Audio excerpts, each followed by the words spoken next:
una persona promedio tarda 450 metros y 12 segundos en alcanzar la velocidad terminal.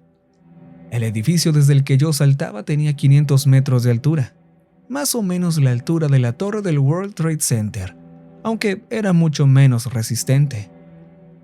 12 segundos parecen largos, cuando no hay nada alrededor más que el aire libre.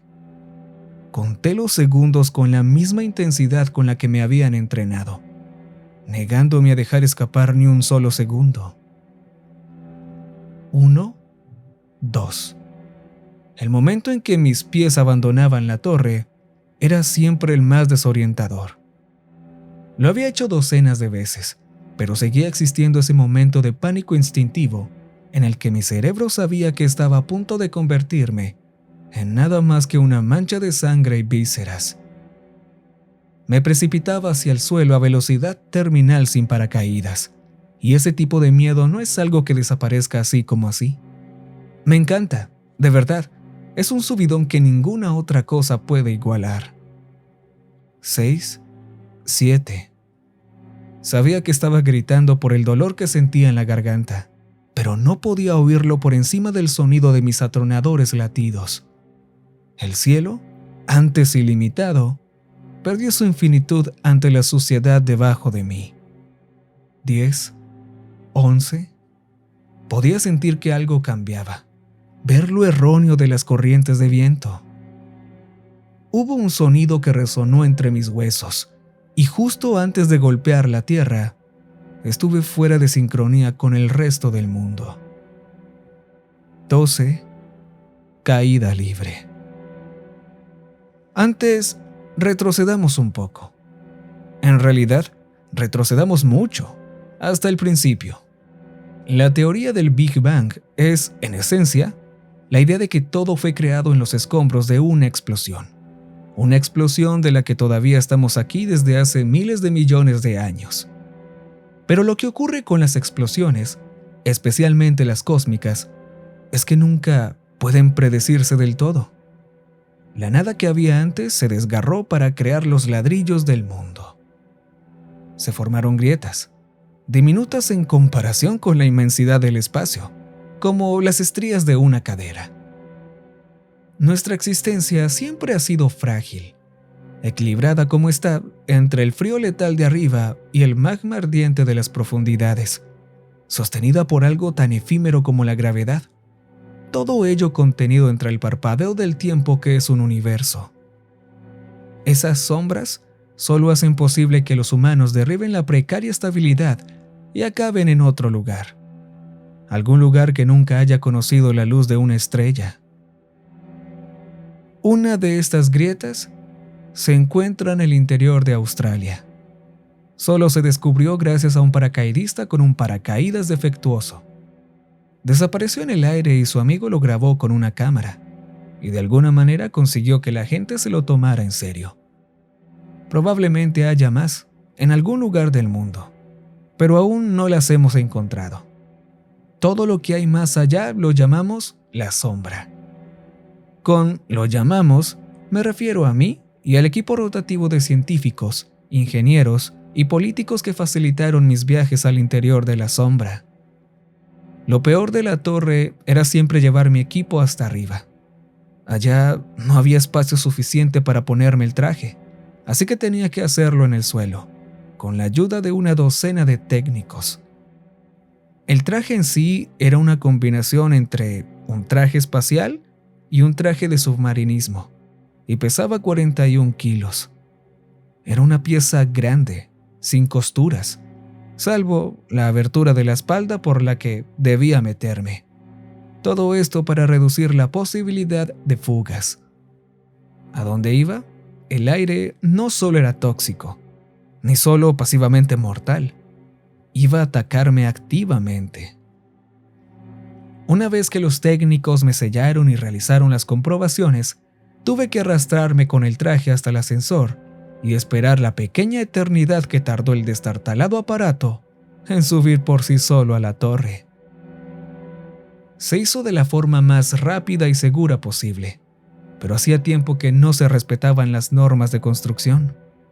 A medida que subía, Notaba cómo se balanceaba el edificio y oía el torturante gemido de los cables del ascensor. Cuando se abrieron las puertas, ya me ardían los músculos por el esfuerzo de sostener el traje. Cuando llegué arriba, me engancharon a una cuerda y me indicaron que me colocara en el borde del tejado. El ronzal ocupaba casi toda la habitación por lo largo que era, incluso apilado y enrollado. Me entregaron un ratón en un pequeño recipiente sellado y me dijeron que lo sujetara al cinturón que llevaba alrededor de la cintura. Probablemente, el ratón solo tenía 1 hora de aire, pero eso no importaba mucho.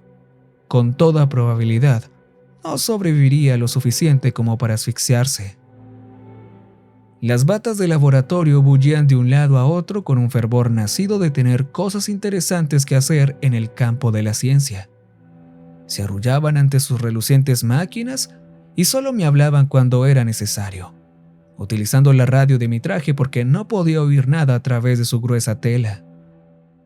Hacían todo lo posible por mantenerse alejados de mí. Era algo sutil, pero lo notaba en la distancia que mantenían en todo momento, en sus miradas, en su negativa a darme la espalda. Yo era el loco bastardo que se había adentrado voluntariamente en la sombra docenas de veces, y era capaz de volver. Me tenían miedo.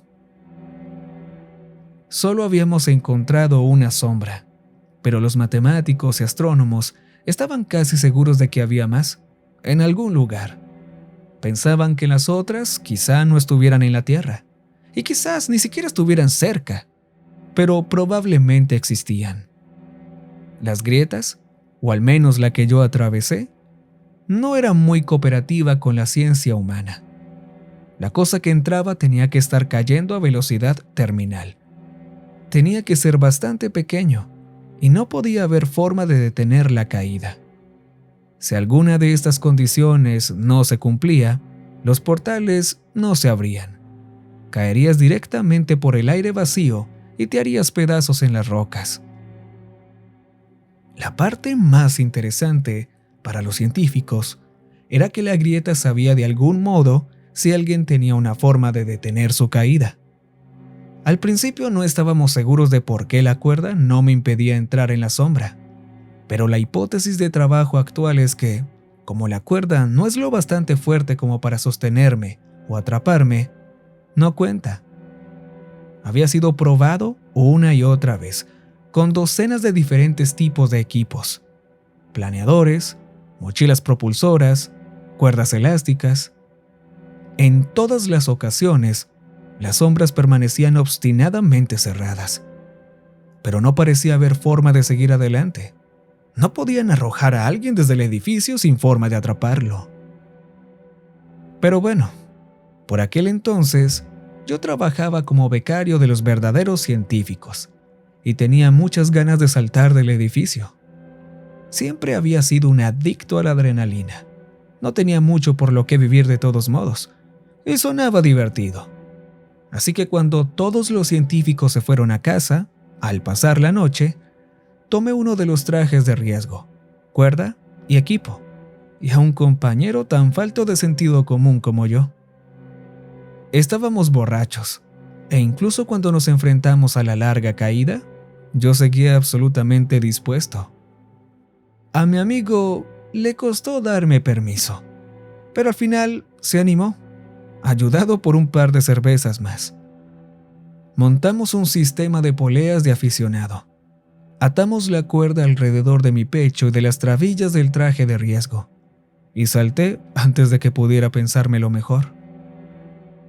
12 segundos. Es el tiempo suficiente para darte cuenta de tu estupidez, y casi suficiente para arrepentirte. Mi cuerpo se deshacía como un caramelo. Mis órganos se hacían añicos bajo el peso de dimensiones infinitas. Y entonces, estaba dentro de la sombra. Es imposible describir exactamente cómo es este lugar. Era la infinitud del profundo océano. Era como la línea del horizonte entre el cielo y el mar. O la angustia de perder a un hijo. o la forma en la que el café de medianoche sabe diferente al de la mañana. No se parecía a nada que hubiera conocido antes, y me volví adicto desde el primer vistazo. Aquella vez solo pude echar un vistazo antes de que mi amigo me viera desaparecer. Se asustó y tiró de la cuerda con todas sus fuerzas, devolviéndome al mundo real, donde caí al suelo, ralentizado por la extraña física de la sombra. Más tarde me lo contó como si fuera una ilusión óptica. No cerró los ojos, no apartó la mirada, pero me volví borroso y luego desaparecí tan rápidamente que no se dio cuenta de lo ocurrido durante varios segundos. En aquel momento, la torre no tenía cámaras. Lo único interesante del edificio era su proximidad a un fenómeno al que aún no se podía acceder, y se suponía que la seguridad era una pérdida de dinero. Así que tenía la opción de no decir nada y con toda probabilidad nunca me descubrirían. Pero quería volver a entrar. Pero incluso en el breve momento que había pasado allí, podía sentir cómo el aire corroía mi traje protector. Después, había visto las marcas donde la tela se había descompuesto. Sabía que necesitaría dinero y recursos si quería volver. Así que le conté al científico jefe lo que había descubierto, y tras 2 horas de gritos, decidió que yo sería quien volvería a la sombra. Y francamente, creo que era la única persona que quería el trabajo. Nada más caía. Oía a una persona que me hablaba por la radio del traje, pero no podía responder. Los primeros instantes son siempre desorientadores, y yo estaba demasiado ocupado intentando recordar mi propia sensibilidad para analizar el rápido flujo de palabras que me lanzaban. Lo he descrito con metáforas porque no es solo un lugar físico. Lo percibo a través de los pensamientos y también a través de la vista. Pero creo que lo más parecido en la Tierra es el océano por la noche, cuando el cielo y el mar se funden en la distancia y todo está completamente oscuro porque las estrellas están cubiertas por las nubes. Cuando estoy en la sombra, caigo hacia la línea del horizonte eternamente, rozando las olas y hundiendo los dedos en el agua. «Ven», dijo el hombre de la radio. «ven, contesta. Aquí Miller, háblame». «No soy Ben», solté una risita. El subidón de adrenalina me daba vértigo. «Soy el agente Splat». Hubo un momento largo de silencio, y me aclaré la garganta torpemente antes de que Miller pareciera decidir seguir adelante. «Déjate de bromas. ¿Estás en la sombra?» Sí, respondí. A mí me parecía que estaba flotando, pero sabía por las lecturas de mi traje y mi cable que, de hecho, estaba cayendo, y muy rápido, y cada segundo lo era más. Miller emitió un sonido de aprobación. «Bien, entonces suelta el ratón cuando te sientas preparado». Le hice caso y desenganché el compartimiento del cinturón. Era de cristal transparente, así que pude ver al ratón que había dentro, pequeño y de pelaje blanco. La forma en que se acurrucaba contra el suelo de su jaula me hizo sentir ligeramente culpable. Había tenido un par de ratones de mascota cuando era niño, y sabía que algo malo ocurriría cuando abriera el contenedor, aunque no supiera exactamente qué sería.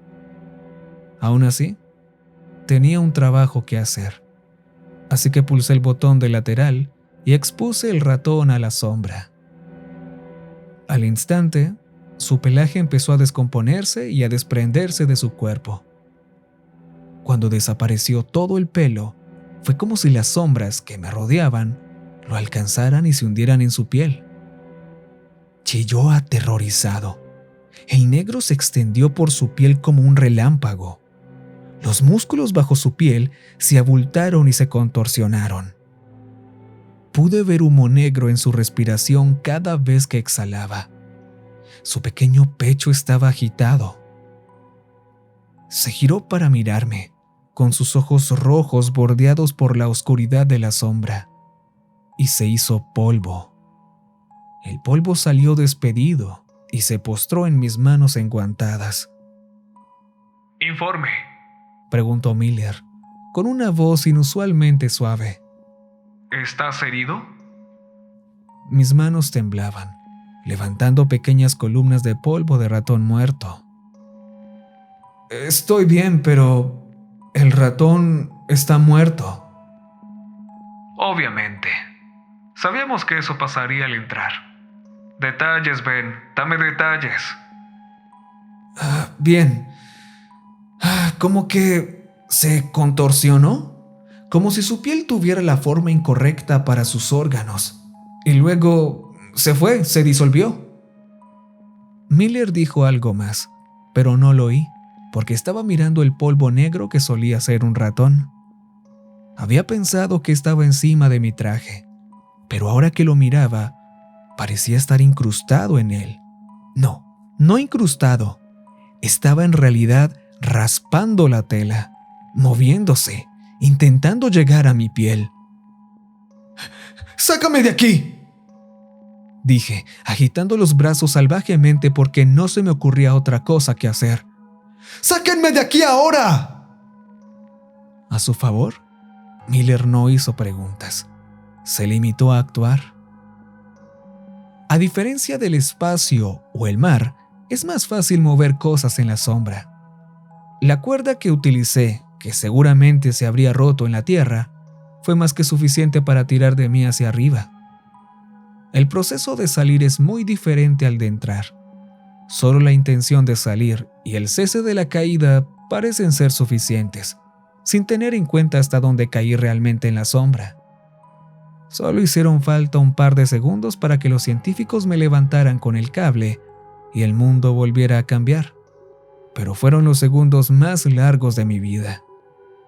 No pude hacer otra cosa que esperar mientras mi traje se hacía cada vez más fino y luego se rompiera por completo, antes de que el mundo cambiara de nuevo y yo volviera a la tierra. Me hice un ovillo en el suelo, ensuciándome y gritando de dolor. Pasé 3 meses en el hospital. Los médicos nunca habían visto heridas como las mías y no sabían cómo tratarme. Las heridas eran peores alrededor de las manos, por donde había entrado el aire de la sombra, pero me cubrían todo el cuerpo. Parecían quemaduras y venían acompañadas de un vértigo tan intenso que me impedía mantenerme en pie. Parecían sombras que se desplazaban bajo mi piel, pero eran extrañamente planas, como un tatuaje. Me mantuvieron hidratado y me dieron analgésicos que apenas me ayudaron. Pero aparte de eso, no se podía hacer nada más por mí. Tuve que curarme solo, y créanme que fue muy lentamente. Las sombras nunca desaparecieron del todo, pero el dolor sí, y desaparecieron de todas partes excepto de las manos, las muñecas y los dedos. Sería más exacto decir que se acumulaban alrededor de mis manos, acumulándose bajo mis uñas y formando brazaletes alrededor de mis muñecas. Me pagaron todas las facturas del hospital y a cambio pasé horas sometiéndome a todas las pruebas posibles. No me tenían prisionero, pero cerraban la puerta con llave por la noche. Y en cuanto pude moverme por mi propia cuenta, me escabullí de la cama a medianoche y envolví el puño en mantas. Luego golpeé la ventana tan fuerte como pude. Sentí el impacto en el brazo, que aún estaba tembloroso y débil, y el cristal apenas se resquebrajó, pero seguí adelante. Ya había terminado todo el asunto con la sombra. No quería tener nada más que ver con ella. El hospital se construyó suponiendo que la gente querría quedarse dentro, no huir, así que era bastante fácil salir sin ser visto. Saqué mis escasos ahorros, me cubrí las manos con guantes largos y compré el billete de tren más barato que encontré. Solo quería irme lo más lejos posible. El tren atronó por tierra seca, sobre un pequeño arroyo, rodeando una montaña. y a cada kilómetro me sentía más seguro. Muy pronto, el tren se quedó a oscuras y los demás pasajeros se dispusieron a dormir. Yo no podía hacerlo, presa del temor de que, si cerraba los ojos, acabaría de nuevo en aquella torre, mirando por encima del borde y decidiendo saltar. Mirando por la ventanilla del tren hacia el interminable paisaje llano que pasaba volando casi tan rápido como yo lo veía, casi podía imaginar que estaba mirando la sombra. Mientras pensaba en eso, sentí que mis dedos empezaban a arder. Una pálida imitación de cómo se habían sentido el día en que la sombra se metió en mí. Me froté las palmas e hice todo lo posible por ignorarlo, pero el ardor empeoraba cada vez más y se extendía desde las muñecas hasta los codos. Tras echar un rápido vistazo a mi alrededor para asegurarme de que los demás pasajeros dormían, finalmente decidí y me quité los guantes. Las sombras bajo mi piel se arremolinaban, más activas de lo que habían estado en semanas. Luego se separaron de mí, convirtiéndose en humeantes arcillos tridimensionales en lugar de quedarse planas.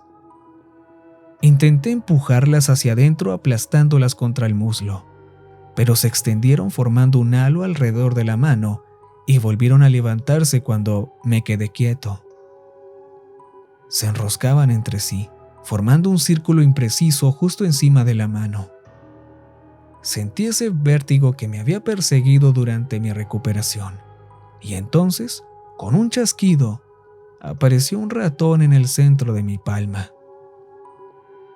Gritando, lo lancé al otro lado de la habitación y juro que me lanzó una mirada de traición absoluta un instante antes de desaparecer de nuevo. Para cuando la gente empezó a mirarme para averiguar por qué gritaba, las sombras habían vuelto a su estado habitual sobre mi piel. Alguien me preguntó si estaba bien. Asentí vagamente con la cabeza y me acurruqué aún más en el asiento, rodeándome con los brazos. Esperaba que si me alejaba lo suficiente, todo se acabaría. Cuando llegó el tren, tomé un autobús, luego otro tren y acabé en Brisbane. Alquilé la primera habitación para pasar la noche y decidí que iba a esconderme en la cama hasta que el mundo dejara de intentar matarme. Cuando me desperté, el ratón estaba sobre la almohada a mi lado, profundamente dormido. Su pelaje estaba erizado, como si hubiera recibido una descarga de electricidad estática, y estaba cubierto de las mismas sombras que yo. Siempre me han dicho que mi curiosidad hará que me maten algún día, pero ¿qué más le puedo hacer? Pinché el ratón con el dedo. Como era de esperarse, me mordió. ¡Ay, vete a la mierda!, dije acunando la herida contra mi pecho. El ratón cerró los ojos y volvió a dormirse. La desgraciada seguía siendo injustamente linda. Bueno, supongo que necesitas un nombre si vas a seguir apareciendo. Tras una mirada extremadamente incómoda, descubrí que era una hembra. ¿Qué tal mordisquitos? Desde luego te gusta morder, ¿no? Después de observar a Mordisquitos el tiempo suficiente como para estar seguro de que no iba a ser nada interesante, me levanté para darme una ducha. No había nada más que hacer. Cuando salí del baño, Mordisquitos se había ido otra vez. Siguió apareciendo durante los días siguientes. Los pasé haciendo todo lo posible por no pensar demasiado y no quedarme atrapado en el miedo. Y sinceramente, empecé a esperar con impaciencia sus visitas. Era una cosita viciosa, pero también era mullida y cariñosa, y me hacía sentir menos solo. Su lugar favorito para dormir la siesta era sobre mi hombro, acurrucada contra mi cuello. Cada vez se quedaba más tiempo, y el portal que se formaba con su llegada se hacía más grande. Había huido de la grieta porque pensaba que si me iba, podría volver a una vida normal. Pero obviamente, eso no ocurriría. Así que al 8º día desde que Mordisquitos empezó a aparecer, compré un teléfono desechable y llamé a Miller. Son 1 vez, 2 veces, 3 veces. Justo cuando empezaba a pensar que no contestaría, oí el zumbido de la línea conectándose. Soy Andrew Miller. ¿Quién habla? Suspiré, largo y silencioso. Hola Miller, soy Ben. Están pasando algunas cosas que creo que les interesarán. ¿Dónde estás? Voy a enviar un avión. Estoy en Brisbane. Me alejé del teléfono encogiéndome de hombros como si estuvieran a punto de llamarme al despacho del director. ¿Cómo fue que llegaste a...? Bueno, no importa. Solo ve al aeropuerto. Te enviaré instrucciones por mensaje de texto. No estaba dispuesto a rendirme tan fácilmente. ¡Hey! Creo que olvidaste la palabra mágica. Por favor, ¿con una cereza encima? Dijo inexpresivo. Me reí y colgué. El avión, cuando llegó, era diminuto y estaba un poco oxidado, y solo cabíamos Miller, el piloto y yo. Y con eso quiero decir que solo Miller y yo, porque Miller era el piloto. Me dio unos auriculares para que pudiera oírle a través del ruido ambiental que siempre traen los aviones tan pequeños, y luego procedió a no hablarme en todo el vuelo. Mordisquitos apareció a los 30 minutos de vuelo. Yo ya estaba acostumbrado a toda la rutina, pero Miller estaba tan sorprendido que casi pierde el control. ¿Pero qué carajos es eso? Bueno, ella es Mordisquitos. Eso no responde a mi pregunta. Puse los ojos en blanco, cosa que él no vio porque estaba concentrado en pilotar el avión. ¿El ratón que me hiciste liberar en la sombra? Pues míralo, me ha estado visitando. Miller volvió a mirar y sus ojos se abrieron de par en par. ¿Suele pasar eso? Lo extraño fue que las sombras no volvían a mi piel como de costumbre. En cambio, se hacían más grandes, enroscándose alrededor de mis brazos. Rozaban mi asiento y el panel de control que tenía delante. Los devoraban, todo lo que tocaban. ¡Aterriza el avión! ¡Ahora! Se inclinó con fuerza, haciéndome chocar contra la pared y nos envió directamente al suelo a toda velocidad. Mi cinturón de seguridad se disolvió y algo importante debió destruirse porque el avión empezó a temblar. La puerta que estaba a mi lado, protegiéndome del aire libre, desapareció mientras yo miraba. ¡Ya casi hemos llegado!, murmuró Miller. El suelo se hizo visible, pero con una sacudida especialmente fuerte, la puerta cayó y yo con ella. Alcancé a ver a Miller tratando de alcanzarme, con pánico en los ojos, y luego lo único que pude ver fue el cielo. Caída libre. 12 segundos. Mucho tiempo para pensar, pero mi mente estaba vacía. Cerré los ojos antes de tocar el suelo, pero la sombra se abrió a mi alrededor y se introdujo en mis poros. Esperaba mi muerte, o al menos experimentar el mismo dolor ardiente.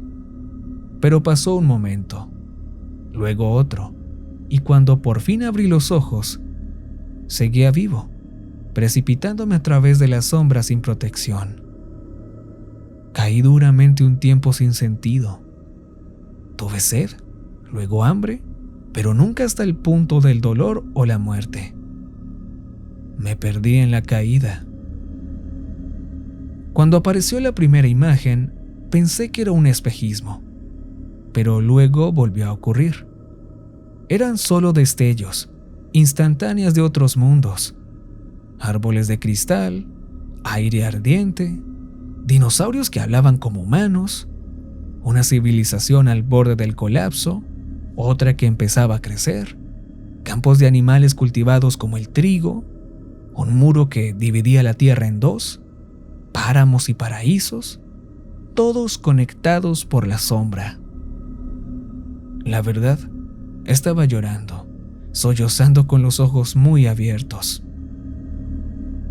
Justo cuando pensaba que no podía más, terminó. Aterricé al pie de la torre, ileso. Sin embargo, no creo que esto termine aquí, o al menos no tiene por qué hacerlo. Mordisquitos acaba de aparecer, y esta vez el portal por el que vino no se está cerrando, y es más grande que nunca. Siempre he estado lleno de ansias de viajar, siempre he sido un poco adicto a la adrenalina, y eso fue lo que me llevó a saltar de la torre en primer lugar. Mi madre lo llamó curiosidad y falta de respeto por la propia vida. Puede que estuviera en lo cierto, pero por alguna razón, la sombra me eligió.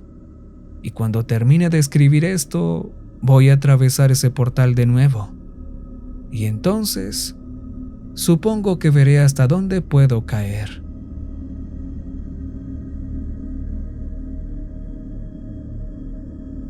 Y recuerden que les ha hablado la voz de la oscuridad.